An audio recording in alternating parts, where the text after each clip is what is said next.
假如顶流去演一个满身油污的钳工，其5天3个影帝，肖战到底赢在哪？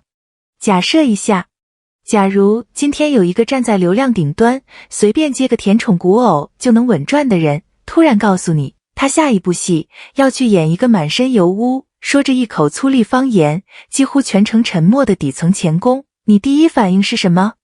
我跟你讲，我第一反应是，这人是不是疯了？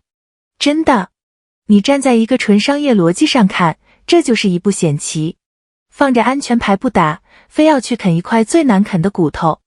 可结果呢？结果是这块骨头，他不但啃下来了，还啃出了一个金海燕奖最佳男主角。行，事情是这样的，咱们先把发生了什么捋一捋。5月21日，2026亚洲艺术电影节，也就是大家说的金海燕奖主竞赛单元最佳男主角肖战，凭的是电影《德贤锦志》里那个叫莫德贤的角色，一个底层钳工。而且你别急，这还没完，这个奖不是孤立的。往前倒一点，4月29号，第33届北京大学生电影节，他也拿了最受大学生欢迎年度男演员，成了大影节历史上第一个90后影视双帝满贯。这里我得先把一个事儿说清楚，免得回头有人抬杠。网上都在传75天3个影帝，这个说法你得掰开看，这3个荣誉不是全从德贤锦志这一部戏来的。据我看到的信息，一部分是电影《德贤锦志》的莫德贤，另一部分是电视剧《藏海传》里的藏海。这个我得提醒一下，具体每一个奖对应哪个作品，名称怎么算，你们可以自己再核一下，别光听我说。但重点是什么？重点是能在这么短的时间里，靠2个完全不同的角色同时被认可，一个古装，一个底层现实题材，这个跨度本身就已经很能说明问题了。好，说回金海燕奖这边，德贤锦志这一次可不是他一个人单点冒出来，这部戏在主竞赛单元是6项提名，最后拿了3个奖，最佳男主角、最佳导演、最佳编剧。你看，男主、导演、编剧一起拿，是整部作品被认可，不是靠某一个人硬撑。哦，对了，还有件事我得补一句，这片子的班底，导演孔生，编剧蓝小龙，总制片人侯洪亮，正午阳光这一挂。搞证据的朋友听到这几个名字应该懂我在说什么，这是国产证据里的顶级配置。这种班底它是有口碑要护的，不会随便把一个扛全片的主角位置交到一个只会演偶像的人手里。你自己品这个逻辑。那么问题来了，金海燕奖这个奖到底什么分量？说白了，亚洲艺术电影节的主竞赛单元，它评的核心是艺术性，不是流量，不是票房，也不是谁粉丝多。他看的是表演本身，是作品的完成度。这跟那种粉丝打头能左右结果的网络奖项完全是两码事，压根不是一个赛道的东西。我这么说吧，你能不能拿到这种奖，粉丝再爱你也没用，得评委那一关过，得同行认。这里我得插一句限度儿，凭印象说，亚洲艺术电影节这几年的口味是偏现实主义，偏演技派的，具体每一届的评审构成我没拿到第一手资料，如果有错，评论区指正。但大方向上，这个奖跟顶流光环基本不沾边，他认的是你把角色演成了什么样。那再说回这个莫德贤，一个钳工，底层，话不多，靠的是眼神，是身体的姿态，是那口方言里的血性。这种角色最怕什么？最怕演。你一旦让观众看出你在演一个底层人，就输了。他要的是那种，你信，你觉得这人就是从车间里走出来的。而为了这个信字，他下的功夫其实是能查到的。据报道，为了贴近这个小人物，他主动减重，全程素颜出镜，连发型都剪成了最接地气的寸头。你想想看，一个靠颜值和形象吃饭的人，主动把自己的滤镜全摘掉，就为了让你相信他是车间里那个人，这种取舍不是每个人都愿意做的。这不是牺牲不牺牲的问题，这是一个演员对角色的态度问题。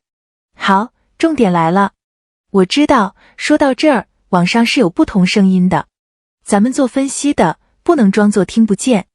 所以下面我先把反方的声音整理一下，注意啊，这不是我的观点，你听我说完整再判断。网上有一种声音是这么说的，短时间里拿这么多奖，是不是太快了？是不是转型这个词被包装的有点用力？还有人说，流量演员拿奖，总归带着点话题红利。行，整理完了。现在我一条一条跟你拆。第一，太快。快吗？表面看是一个很短的时间窗口，但你要知道，一部电影、一部剧，从筹备、拍摄到上线，再到走各种电影节和评选，那是好几年的周期。这些荣誉是几年积累在同一个阶段集中兑现，不是他几十天里赶工赶出来的。所以这个快的是领奖的日程，不是努力的日程。这么一说你就明白了吧？第二，话题红利。我前面讲过了，金海燕奖主竞赛凭的是艺术性，过的是评委关。话题能帮你上热搜，但话题进不了评审室。6题3中，导演、编剧一起拿，你总不能说导演孔生拿最佳导演也是靠男主的话题红利吧？这逻辑他自己就站不住。第三，也是我最想说的，所谓转型，赚的从来不是一个词，是一个选择。在那样一个沉默寡言、没有任何偶像滤镜可依赖的底层角色里，任何演员想出彩都极其难，这不是演员一个人能取巧的事，是要拿真东西去填的。他偏偏选了这条难的路，还走通了。懂行的都知道，这种成绩不是个人话题能左右的，是实打实拿角色说话拿回来的。所以你看，反方那几句话听着好像有道理，一拆就散了。而且我还想多说一句，你别忘了，这次跟他同场竞争最佳男主的，都是成熟的实力派，是拿奖拿到手软的前辈。能进这个提名名单，本身就已经是一种认可了，更别说最后是他站上去拿的这个奖。这不是天上掉下来的。那到了我该宣判的时候了。我的判断是什么？